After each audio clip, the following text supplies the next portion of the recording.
What's going on, YouTube? It's your boy, camATL. Shout out to the DFS squad.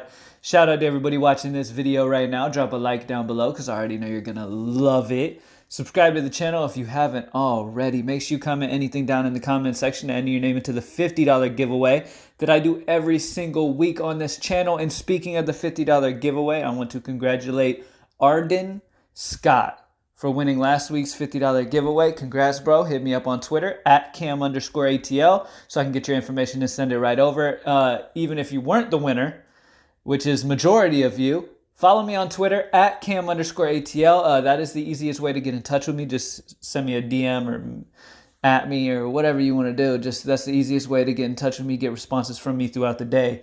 That is what I will check and be able to get back to people pretty quickly. Greenlightdfs.com, man. We have been smashing NBA lately. We've got like one loss the last 6-7 days. So we've been having an amazing stretch. Let's keep it going into this week. Let's have another amazing week of NBA. As you can see on the screen, I have the high five on here. Now let's go through and talk about why. Starting off, Alfred Payton, and let's go ahead and talk about Julius Randle too. Both of these dudes are the guys for New York that are in an amazing spot here against Washington. Every single New York player is in an amazing spot, but at the end of the day, this Washington team is super beat up. Okay, on top of that, they just have been giving up the most fantasy points of any team in the league. They've been actually keeping games competitive somehow. So Alfred Payton got the start last game. I'm thinking he's going to start once again because he played very, very well. And he is a lock for 6x if he's starting once again, which I think he will, against Washington. So I really love Alfred Payton at 5-1. Like I said, he is a lock for at least 30 plus. He's a lock for 6x, and he's going to be a staple of my lineups if he is starting once again. Next up, Bradley, Beal, and Schofield.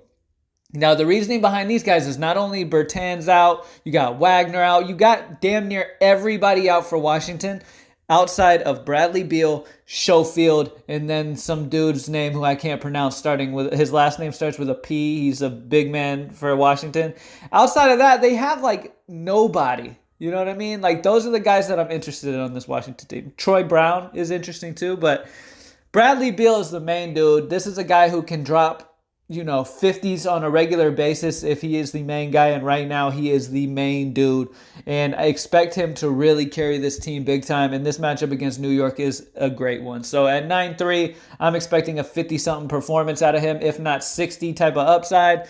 Lock in Bradley Beal. And Schofield as just pure value at 3-5. He's just super, super cheap, and this dude's going to get a ton of minutes down low because Washington is missing damn near every other big man. Like I said, it's him, and then that guy that starts with a P, can't even pronounce, not even going to try to pronounce his name, but his last name starts with a P, and he is a big man for Washington as well. That's another guy to keep an eye on. All right? But both of those guys are in play. But I'm going to lean Schofield at 3-5. All right? Next up, Sabonis.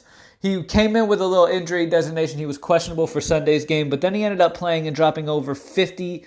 I believe he got like 58 against Milwaukee. And now he's going against Toronto, who is without Siakam down low. They're banged up, period. Expect Sabonis to really dominate down low. And at 7-8, I really, really love his price. A guy who can easily get you 45. He's going to smash value at that price. I really love him at 7-8 going against Toronto, beat up in general. And at home in Indianapolis. Now, Indiana, sorry. He does have a questionable tag. Once again, keep an eye on it. But like I said, he was questionable going in yesterday. He dropped over 50, and then he said again that he's fine to play again for Monday. So he should be good to go, and he should play in this game at home against Toronto. Obviously, if he misses, you're going to have some value there. All right, so pay attention to that as well. Julius Randle, I already talked about it. Going against Washington, these guys have nobody down low. Randle could have one of those huge performances in this one. Like, I wouldn't be surprised to see 45 to 50 points out of Julius Randle in this matchup against Washington.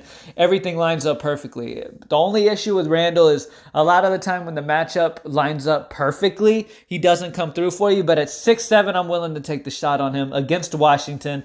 Like I said, I'm really aiming for some New York value guys, because all of them are pretty well priced in this matchup against Washington, and a lot of them could smash. And I really love the other side with Washington being so beat up, taking the value of Schofield, that other guy I mentioned, and Bradley Beal is in an amazing spot to drop another 60 here. So, and that's it, y'all. Alfred Payton, Bradley Beal, Schofield, Sabonis, and Julius Randle is the high five. Thank you guys for watching. As always, greenlightdfs.com. Join the squad, man. Let's streak this week once again, and let's get it, man.